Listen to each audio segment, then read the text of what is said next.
अध्याय 20। क्वॉक्स चुपचाप छोड़ देता है। जब मुख्य नाम अपने नए राजा के सामने इकट्ठे हुए तो उन्होंने खुशी खुशी उसे सलाम किया और उसकी आज्ञाओं का पालन करने का वादा किया। लेकिन जब कलिको ने उनसे पूछा तो उनमें से किसी को भी धातु वन का रास्ता नहीं पता था, हालांकि सभी ने इसे बनाने में मदद की थी। इसलिए राजा ने उन्हें निर्देश दिया कि वे सावधानी से एक मार्ग की तलाश करें और जैसे ही उन्हें वह मार्ग मिल जाए उसे खबर दें।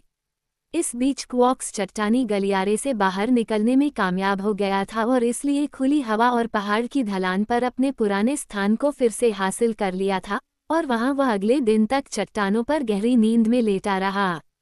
पार्टी के बाकी लोगों को नोम्स की गुफाओं के समान ही अच्छे कमरे दिए गए थे, क्योंकि राजा कलिको ने महसूस किया कि वह अपनी पदोन्नति के लिए उनके आभारी थे और जितना संभव हो सके उतना आतिथ्य करने के लिए उत्सुक थे। उगाबू के 16 अधिकारियों और उनकी रानी के पूरी तरह से गायब हो जाने से बहुत आश्चर्य हुआ था। किसी भी नोम ने उन्हें नहीं देखा था, न ही मेटल फॉरेस्ट की ओर जाने वाले मार्गों की खोज के दौरान उन्हें खोजा गया था। शायद कोई भी उनके खोने से दुखी नहीं था, लेकिन सभी यह जानने के लिए उत्सुक थे कि उनका क्या हुआ। अगले दिन जब हमारे मित्र ड्रैगन से मिलने गए तो क्वॉक्स ने उनसे कहा, मुझे अब आपसे अलविदा कहना चाहिए, क्योंकि मेरा मिशन यहाँ पूरा हो गया है और मुझे दुनिया के दूसरे छोर के लिए प्रस्थान करना चाहिए, जहाँ मेरा निवास है। क्या आप फिर से ट्यूब से गुजरेंगे? बेत्सी ने पूछा। हाँ, जरूर, लेकिन इस बार यह एक अकेली यात्रा होगी, जिसमें बात करने के लिए कोई नहीं होगा और मैं आप में से किसी को भी अपने साथ चलने के लिए आमंत्रित नहीं कर सकता। इसलिए जैसे ही मैं छेद में फिसल जाऊंगा मैं सो जाऊंगा और जब मैं दूसरे छोर पर बाहर निकलूंगा तो घर पर जाग जाऊंगा। उन्होंने ड्रैगन को उनसे दोस्ती करने के लिए धन्यवाद दिया और उसे सुखद यात्रा की शुभकामनाएं दी। साथ ही उन्होंने महान जिंजन को भी धन्यवाद दिया, जिनके द्वारा रुगेडो की निंदा ने उनके हितों की इतनी अच्छी तरह से सेवा की थी। फिर क्वॉक्स ने जम्हाई ली और खुद को तानकर ट्यूब की ओर बढ़ा, जिसमें वह सिर के बल फिसला और गायब हो गया। उन्हें सचमुच ऐसा लगा जैसे उन्होंने कोई दोस्त खो दिया हो, क्योंकि ड्रैगन उनके साथ संक्षिप्त परिचय के दौरान दयालु और मिलनसार दोनों था, लेकिन वे जानते थे कि अपने देश लौट जाना उसका कर्तव्य था।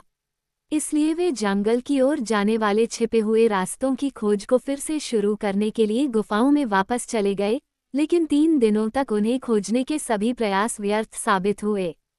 पॉलीक्रोम का ये रिवाज था कि वह हर दिन पहाड़ पर जाती और अपने पिता रेनबो को देखती, क्योंकि वह धरती पर भटकते भटकते थक गई थी और अपनी बहनों के साथ उनके आकाश महलों में फिर से मिलना चाहती थी।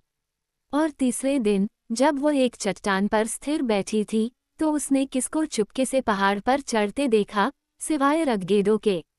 भूतपूर्व राजा बहुत निराश दिख रहा था।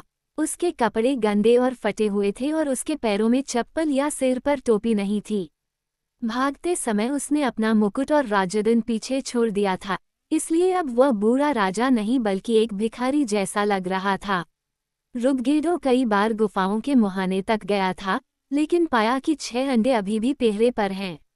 वह अच्छी तरह जानता था कि उसे अपनी किस्मत को स्वीकार करना चाहिए और बेघर घुमक्कड़ बनना चाहिए, लेकिन अब उसका सबसे बड़ा अफसोस ये था कि उसने अपनी जेबों को सोने और जवाहरात से भरना भूल गया था।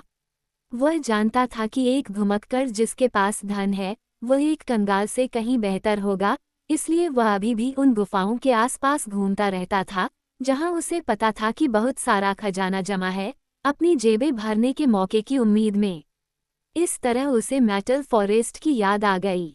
आहा, उसने अपने आप से कहा, केवल मैं ही उस वन का रास्ता जानता हूँ और वहां पहुंचकर मैं अपनी जेबों को दुनिया के सबसे अच्छे रत्नों से भर सकता हूँ। उसने अपनी जेबों पर नजर डाली और उन्हें इतना छोटा पाकर दुखी हुआ। शायद उन्हें बड़ा किया जा सकता था ताकि उनमें ज्यादा सामान आ सके। वो एक गरीब महिला को जानता था जो पहाड़ की तलहटी में एक झोपड़ी में रहती थी, इसलिए वो उसके पास गया और उससे अपने लबादे पर जेबें सिलने की विनती की और उसे हीरे की अंगूठी भेंट की जो उसने अपनी उंगली में पहनी थी। महिला इतनी कीमती अंगूठी पाकर बहुत खुश हुई और उसने रगगेडो के लबादे पर जितनी जेबें हो सकती थीं उतनी सिल दी। फिर वह पहाड़ पर वापस लौटा और यह सुनिश्चित करने के लिए कि उसे कोई देख तो नहीं रहा है, सावधानी से इधर उधर देखने के बाद उसने एक चट्टान में लगे झरने को छुआ और वह धीरे धीरे पीछे की ओर झूलने लगा, जिससे एक चौड़ा रास्ता खुल गया। वह चट्टान को अपने पीछे घुमाते हुए उसमें घुस गया। हालांकि रगगेडो ने ध्यान से देखने में विफल रहा, क्योंकि पॉलीक्रोम थोड़ी ही दूरी पर बैठी थी और उसकी स्पष्ट आंखों ने ठीक उसी तरह देखा जिस तरह रगगेडो ने छिपे हुए झरने को छोड़ा था। इसलिए वह उठी और जल्दी से गुफा में चली गई, जहां उसने कलिको और उसके दोस्तों को अपनी खोज के बारे में बताया। मुझे इसमें कोई संदेह नहीं है कि यह मेटल फॉरेस्ट का रास्ता है, शैगी ने कहा। आओ, हम तुरंत रगगेडो का पीछा करें और मेरे बेचारे भाई को बचाएं। वे इस पर सहमत हो गए और राजा कलिको ने एक दल को बुलाया ताकि वे मशाल लेकर उनका मार्ग रोशन करने में उनकी सहायता करें। धातु वन में अपनी स्वयं की एक शानदार रोशनी है, उन्होंने कहा, लेकिन घाटी के पार का मार्ग अंधकार में होने की संभावना है। पॉलीक्रोम ने आसानी से चट्टान को ढूंढ लिया और झरने को छू लिया, इसलिए रगगेडो के प्रवेश करने के 1 घंटे से भी कम समय में वे सभी मार्ग में थे और पूर्व राजा के पीछे तेजी से चल रहे थे। मुझे यकीन है कि वह जंगल को लूटना चाहता है, कलिको ने कहा, लेकिन उसे पता चलेगा कि अब इस राज्य में उसका कोई महत्व नहीं है और मैं अपने लोगों से उसे बाहर निकलवा दूंगी। तो कृपया उसे जितना हो सके उतनी जोर से फेंको, बेत्सी ने कहा, क्योंकि वह इसके लायक है। मुझे एक ईमानदार, नितांत दुश्मन से कोई आपत्ति नहीं है, जो सीधे तौर पर लड़ता है, लेकिन लड़कियों को वायलिन में बदलना और उन्हें घिनौनी गुफाओं में डालने का आदेश देना मतलबी और चालाकी है, और रगगेडो किसी भी सहानुभूति का हकदार नहीं है। लेकिन आपको उसे अपनी जेबों में जितना खजाना मिल सकता है, उतना लेने देना होगा, कलिको। हाँ, जिन ने ऐसा कहा है, लेकिन हमें इसकी बहुत याद नहीं आएगी। मेटल फॉरेस्ट में इतना खजाना है कि 1 मिलियन नोम्स अपनी जेब में इतना भी नहीं रख सकते। इस मार्ग से गुजरना मुश्किल नहीं था, खासकर जब मशालों ने रास्ता रोशन कर रखा था, इसलिए वे अच्छी तरह आगे बढ़ रहे थे। लेकिन यह एक लंबी दूरी साबित हुई और बेत्सी पैदल चलने से थक गई थी और खच्चर की पीठ पर बैठी थी जब मार्ग ने एक तीव्र मोड़ लिया और एक अद्भुत और शानदार रोशनी उन पर चमक उठी। अगले ही पल वे सभी अद्भुत मेटल फॉरेस्ट के किनारे पर खड़े थे। ये दूसरे पहाड़ के नीचे था और एक बड़ी गुंबदाकार गुफा में था, जिसकी छत चच की मीनार से भी ऊंची थी। इस जगह पर मेहनती नोम्स ने कई सालों की मेहनत के दौरान दुनिया का सबसे खूबसूरत जंगल बनाया था। पेड़, तने, शाखाएं और पत्तियां सभी ठोस सोने के थे, जबकि झाड़ियां शुद्ध चांदी के महीन धागों से बनी थीं। पेड़ प्राकृतिक जीवित ओक की तरह ऊंचे थे और बेहतरीन कारीगरी के थे। जमीन पर हर रंग और आकार के कीमती रत्न बिखरे हुए थे, जबकि पेड़ों के बीच यहाँ-वहाँ साफ पानी के कटे हुए हीरों से पक्के रास्ते थे। सब मिलाकर इस धातु वन में दुनिया के बाकी हिस्सों की तुलना में ज्यादा खजाना इकट्ठा किया गया था, अगर हम उसकी भूमि को छोड़ दें, जहाँ शायद इसका मूल्य प्रसिद्ध एमरल्ड सिटी में बराबर है।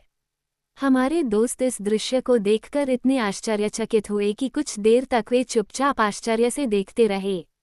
फिर शैगी ने कहा, मेरे भाई, मेरे प्यारे खोए हुए भाई, क्या वह सचमुच इस जगह पर कैदी है? हाँ, कलिको ने जवाब दिया। मेरे हिसाब से बदसूरत आदमी 2 या 3 साल से यहाँ है। लेकिन उसे खाने के लिए क्या मिलेगा? बेत्सी ने पूछा। ये रहने के लिए बहुत बढ़िया जगह है, लेकिन यहाँ मानिक और हीरे या यहाँ तक कि सोने पर नाश्ता नहीं किया जा सकता। किसी को इसकी जरूरत नहीं है, मेरी प्यारी, कलिको ने उसे आश्वस्त किया। धातु वन किसी भी तरह से इस विशाल गुफा को भर नहीं सकता। इन सोने और चांदी के पेड़ों के अलावा असली किस्म के दूसरे पेड़ हैं, जो खाने के लिए बहुत बढ़िया खाद्य पदार्थ देते हैं।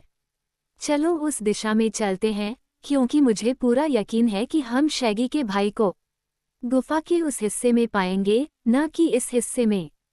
इसलिए वे हीरे कंकड़ से बने रास्तों पर चलने लगे, और हर कदम पर वे सुनहरे वृक्षों और उनकी चमचमाती पत्तियों की अद्भुत सुंदरता से और अधिक चकित होते गए। अचानक उन्हें चीख सुनाई दी। झाड़ियों के बीच छिपे किसी व्यक्ति के उनके सामने से भागने पर हर तरफ गहने बिखर गए। फिर एक तेज आवाज आई, रुको। और संघर्ष की आवाज आई।